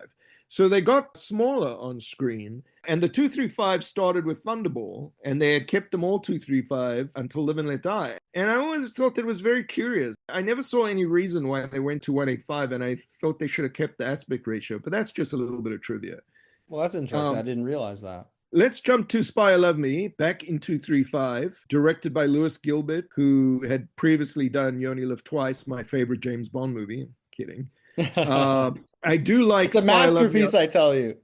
I like Spy Love Me a lot more than I like You Only Live Twice. And the plot makes a lot more sense to me, even though the villain's intention of starting over a new civilization under the sea is maybe even more ridiculous than Drax's idea of doing it in space. Both of them are incredibly bizarre, fever dream kind of plots. That's right. But somehow, I just think And you won't find plots like this in almost any other action series. I can't stress yeah, that enough. but So for that's me, why I appreciate them, because you won't and we see have this very and often. we've discussed why the pros and Yeah. cons. So let's not bore the audience by Yeah, of going into course. it again. I love a lot about Spy Love Me. I was very excited when it came out. I think I saw it. I must have been, You were 12, basically. yeah, I must have been 12. Depending on what month the movie came out. Yeah, 12 or 13.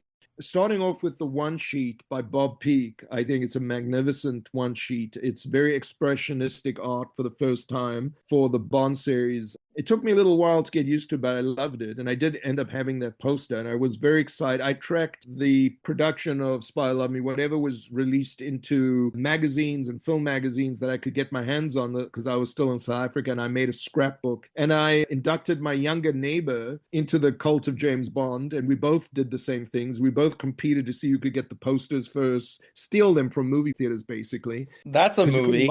You can make Because a you movie couldn't about buy that. them. You couldn't buy them. You either had to bribe theater owners or film hiring stores to get those posters, because they were absolute gold. And to this day are super valuable, the original one sheets. Yeah. And I actually have all the original one sheets from Live and Let Die through MOONRAKER. And then I have some other bigger international posters of the Connery ones and smaller ones of On Her Majesty's Secret Service. But my favorite period of the artwork is Live and Let Die to Moonraker. I think every one of those James Bond posters are frameable artworks, just magnificent. And Spy Love Me introduces the new supervillain, Jaws, who was supposed to be a one-off, but he was such a hit with the audiences that, if I'm not mistaken, they went back and filmed that little piece where Jaws rises from the ruins of the Atlantis and you see him swimming away, because I think he was supposed to have died in the encounter with Bond there. I will say one thing about Spy Love Me that I'm not crazy about. John Barry didn't score it. It's Marvin Hamlish. I feel the score is very sort of disco-ish. It feels very dated. They've never released a really good version of the score. It's got a great title song. It's Carly definitely. Simon. I love the song. Yeah. Nobody Does It Better, which became almost the signature tune for James Bond. It's a great romantic song.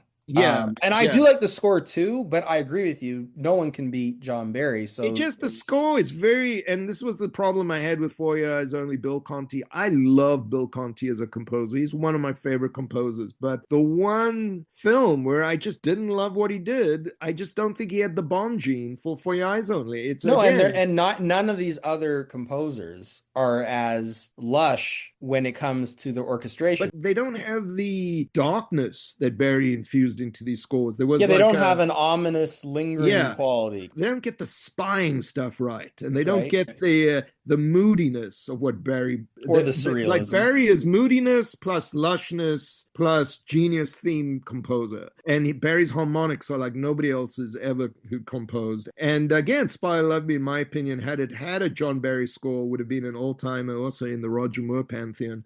It's a great production. The Bond movies were getting more and more expensive and more polished. Ken Adams' set is ingenious. Well, his sets, I should say, are ingenious. Yeah. I love the elevator that opens up into a tube and the girl then gets eaten by sharks. To the sharks. Just incredible. So well done. And the imagination that went into every aspect of what I just described is oh yeah. And Ken Adam, he killed it with the design work, including the Bond car.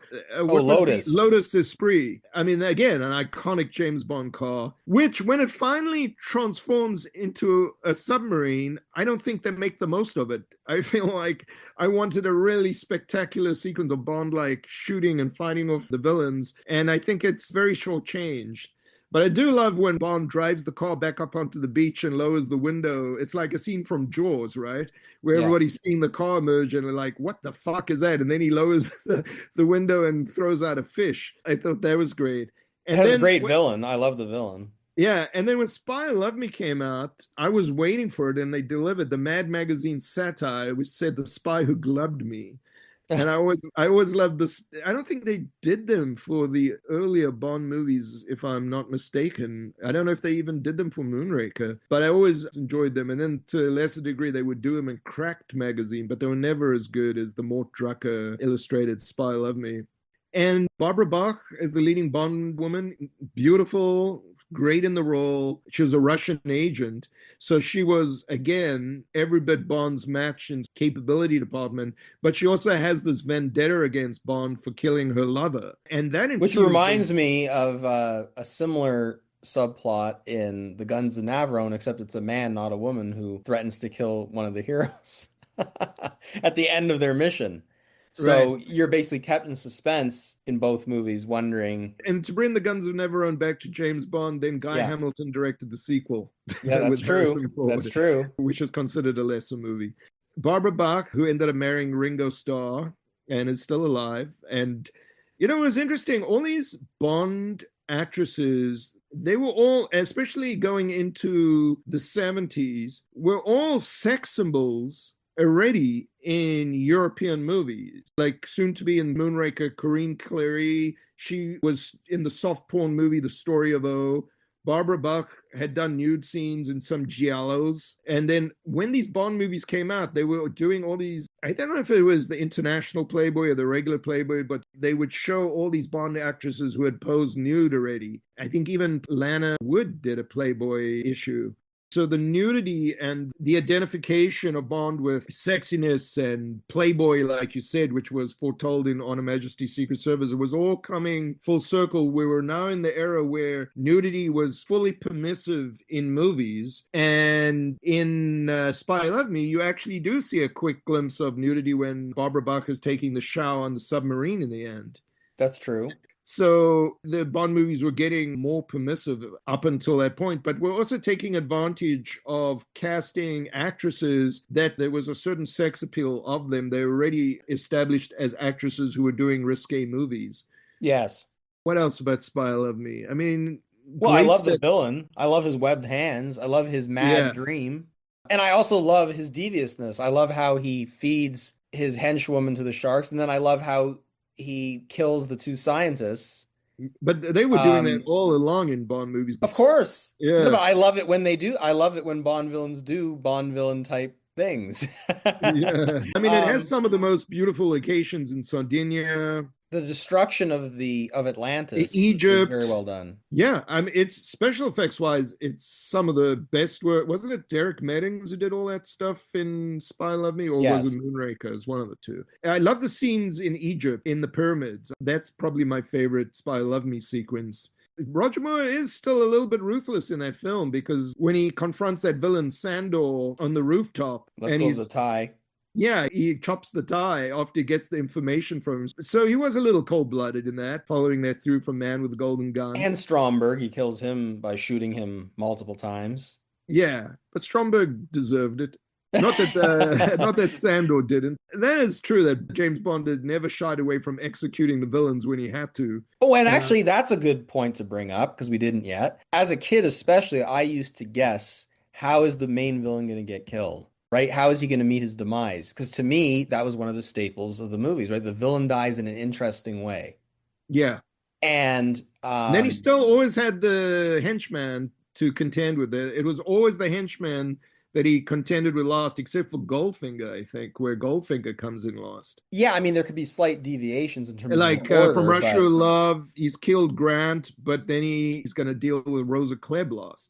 And just a quick trivia to throw back to From Russia with Love, when Fleming wrote that sequence in the book, and she actually does kick Bond in the leg with the poisoned spike, and Fleming was going to kill him off in From Russia with Love. And then the book was so popular, or the character so popular, that he was convinced to bring him back. that's And I right. forget what, you would know this, but I forget what novel comes after From Russia with Love in the Bond books. But clearly, she doesn't even make contact with him in From Russia with Love. In fact, Tanya kills Rosa Klebb, which I thought was great. And that made great story symmetry because of how manipulated Tanya was by Rosa Klebb. and also proving her love for James Bond and fully authenticating herself to Bond, that she's for Bond and not for Russia or Spectre. Yes, no, that's for sure. And actually, the to answer your question, the next book was Doctor No, which is my favorite of the novels. Does Dr. No begin with Bond recovering from the poison kick? I think. I think they acknowledge it at the beginning of Dr. No. Well, at the beginning of Doctor, yeah, I mean, he's recovering for sure, but the beginning is where those other people get killed. They're assassinated. I'm talking about the book, though. Yeah. The Three Blind Yeah, Mice. yeah, the answer is yes. The short answer to your question is in the book, he's recovering. That's correct. Yeah. He's sent to do a mission that's not as demanding because he's recovering. So Right. He's recovering Fleming's bank account. yeah, there you go. No, but and anyway, so yeah, the answer to your question is at the beginning of the novel, he's recovering from what happens in the previous novel. And we should mention Spy Love Me has a new screenwriter, Christopher Wood, who comes on to the Bond series. Yes. I think he shares, does he share to Richard Maybaum? Yes. Yeah. And then by the time he does Moonraker, I think he's the sole credited Correct. screenwriter. Correct. I like the competition between Bond and Agent Amasova, Barbara Bach, where they're totally competing for the Yes. plans of the ship or something, right? And Submarine. yeah, how they Submarine one-upping tracking system. And also I love the romantic moment on the boat. Yeah, that's where she When blows the cigarette smoke in his face yeah, and knocks but him that out. moment is well scored and it's also Yeah, very romantic in every and it's possible way. scored to the "Nobody Does It Better" theme. Yeah, very well done. Great Yeah, melody. yeah. And what are we missing in terms of big action sequences? Oh, The opening ski stunt. we shouldn't forget Caroline Munro, who plays the She's villainess. gorgeous. Yeah. She's gorgeous, and she was in a couple of Hammer horror movies, but she was in the one Dracula movie, I think. But she was stunning. And she was She, also in Ray Harryhausen movie, The yeah, Golden and Voyage of Sinbad. I think she's still alive, but to this She day, she's is. a big sex symbol in like conventions. They all want to take their pictures with her because she became very much a cult actress. And she was also in this very bizarre, cheesy horror movie about the serial killer at the Cannes Film Festival called The Lost Horror Movie, I think it was called. Oh, the last horror film. Yeah. A lost horror film. And she gets blown up in the helicopter by Bond, right? She attacks him on the mountainside road. She's co-pilot or she's the pilot in the helicopter trying to kill him. And Yes. yeah, and when Bond goes over the edge of the cliff into the water, and then he lines up the Lotus Esprit's missile system and blows out of the water, which was a great sequence. That whole sequence is great, where they shoot the mattress truck, and It's there's great. some spectacular, great stuff. And The Spy Who Loved Me was hugely received. It was deemed the best Roger Moore movie so far, and may still be the highest rated by Bond film fans of the Roger Moore series, the one that delivered it all. I don't agree with that because I prefer Live and Let Die, The Man with the Golden Gun, but it is a very good Bond movie. And I love the payoff at the end too, where Bond saved Barbara Bach's character from, he specifically goes back and saves her from the sinking Atlantis. And then they escape in the submarine shuttle escape mechanism. And then he's already pulling out the champagne, thinking this is going to be another typical ending where she's just going to melt into my arms. And suddenly she's got the gun on him. For a moment, they were like, okay, where is this going? She's in love with him, or he's won her over and he pops the champagne bottle. I love it because it doesn't just end with the Bond woman in his arms. It has that extra little bit where they resolve Correct. the storyline. And I actually like the scene where she realizes that Bond is the one that killed her lover and doesn't take it well, even though there's this amazing chemistry between them. And she vows to kill him at the end of the mission. I agree. And of course, James Bond wins her over. So instead of killing him, she fucks him. And that is how all good James Bond movies should end. Make love, not war. There you go. Yeah. And let's now launch into space and go to Moonraker, which is the last Bond movie of the 70s. And Moonraker is quite a controversial James Bond movie because I feel among Bond fans, there's two camps of Bond fans. The traditionalists, which is more me, and then the fantasists, which are more you. And Moonraker was the height of the fantasist Bond kind of movie, where now James Bond's in space and it's post-Star Wars and Close Encounters, and Cubby Broccoli wants to be in vogue and show he can do it bigger and better. And the traditionalists of the more grounded Bonds are like, whoa, what just happened here? And they already were like Roger Moore wasn't their guy because Roger Moore was a more lightweight Bond in their estimation. And I'm, to be honest, straddle the middle of the reaction because I do feel Moonraker is a live action cartoon of Bond and it's spectacular. But at the same time, there's so much I love about Moonraker, including John Barry's back. And Yep. John Barry delivers a phenomenal, Haunting score. majestic score. And he's back doing his space music, but he's also back doing his moody, skulking around Bond score. He's got a beautiful love theme. Shirley Bassey's back singing the title song. Which is an So, underrated song. I love that song. yeah, it is an underrated song, although it's a very dated song. To me, it's definitely not as edgy No, it's not as edgy. It's a romantic as song. Goldfinger or Diamonds Are Forever. It's not as memorable either, but I still yeah. love it. I still think it's great. It's just not as great as some of the other songs, in my opinion. Yes, and it doesn't call upon Shirley Bassey to have that manic energy of No. Goldfinger. But I do think, again, unlike You Only Live Twice, Moonraker is more focused, and the way the plot reveals itself is more logical, even though the villain's ultimate goals are completely mad. And the fact that he ever got anybody to go along with him on it, just think about the conspiracy. Well, I see people following a lot of questionable leaders today. Yeah, but think from a Bond movie, think about the conspiracy of everybody that had to be involved. Of course. In the Moonraker madness, starting with the perfect specimens of humanity. No, this is a satire on Hitlerian in mad the dreams. In the novel of Moonraker, Drax was a Nazi. Yes. So there you go. But I mean, this specific plot, the film's plot, is a satire of Hitler in a different way. But I would go back again to You Only Live Twice and a number of other Bond films, including The Spy Who Loved Me, and say that there are also satires on megalomaniacal dictators like Hitler, Mao, Stalin. And the idea basically behind these larger-than-life plots, these extravagant plots, is we need to satirize people, places, and things that are already in outer space already, you know? So how do you go beyond what is already unthinkable to most normal people? And these films all try to answer that question in their own way. I think that Moonraker is the most outlandish Bond film in a narrower sense than You Only Live Twice, because You Only Live Twice has a more extravagant satirical plot that straddles basically as much as is conceivably possible. And some people like you might think it's doing too much. But Moonraker is concentrating more specifically on the master race idea and on exterminating the world's population on Earth. It's not talking, for example, about warring geopolitical entities, right? So it's missing that aspect, which is, again, is why I consider You Only Live Twice to be the most extravagant of all of the James Bond plots and also the most imaginative. But this one is almost as extravagant, just not quite, for the reasons that I've stated. And of course, this is all subjective, so anyone could counter me. I'm not saying this is objective at all.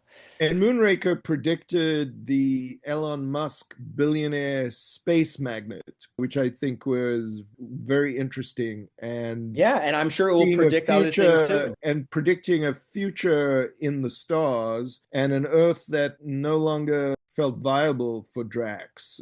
But, Moonraker also has a similarity to On Her Majesty's Secret Service, which is this group of women, these beautiful women that have been assembled, who are going to be part of the plot, not in an arbitrary way. So you've got all these women, and there are men involved in that too. When you look at On Her Majesty's Secret Service, the idea of the plot was that these women were going to take these biological specimens and destroy agriculture by spreading them somewhere. But they didn't have to be beautiful to do that. And yet they all are, including Joanna Lumley, who went on to be in the New Avengers. But all the Bond girls were incredibly beautiful in On Her Majesty's Secret Service.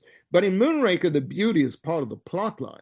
Drax envisioned a master race where these perfect people are going to reproduce, even though Drax himself is far from being a vision of handsomeness or anything like that. Of course, that's part of the irony of his and very Hitlerian, obviously, yes. Right? He reminds you of Hitler without the Hitler mustache, but comes very close to it. And we should not ignore the fact played by wonderful, wonderful French actor Michael Lonsdale, who Yeah, he gives a great performance. it was probably one of the early movies where American audiences saw Michael Lonsdale, but he had a long history of being in fantastic French movies. And And he's also in Fred Zinnemann's The Day of the Jackal, which is a great yeah, movie. and then Spielberg used him in Munich. Am I And not? that movie Yeah. contains another Bond villain. His Uh, son, actually, he plays the father yes, of a yes. future James Bond villain. Yeah, And James Bond's in it. and James Bond himself. Yeah, there you Yeah. go. Spielberg got to do his James Bond movie with James Bond actors or James Bond villains and also be an Israeli revenge plot for Munich.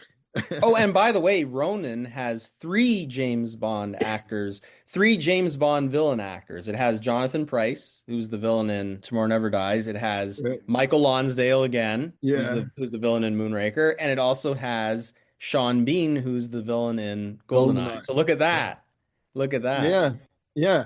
And so getting back to Moonraker, I actually don't mind the space stuff in Moonraker. That was a Ken Adams set, wasn't it? Of course, and it's great. Yeah, that's one of my favorite Ken Adams sets. I prefer that set to Spy Love Me, even though that's a magnificent set in I itself. love both of I them. just Yeah. love the design of the space station. And I love the costumes that they wear, including when Bond and Holly Goodhead has to put on the costumes. Correct. And by the way, I really am a big fan of Lois Childs. I thought she was incredibly beautiful and very sexy and an American lead Bond woman, which weren't that many in the series. One other thing, though, I want to say about Ken Adams sets in this movie. Well, actually, specifically, I want to talk about the pyramid set, the interior of the pyramid. Yeah. I think he yes. does a great job paying Brilliant homage set. to vanished civilizations, especially Yeah. because one of the themes of this movie is destroying old civilizations and creating new ones. So I think that's very well done. And he combines the homage to vanished civilizations with futuristic designs. I love the inside of the pyramid set with those triangular glass windows. Are they like frosted glass or it's something? It's such, I mean, Ken Adams was With just, the orchid in the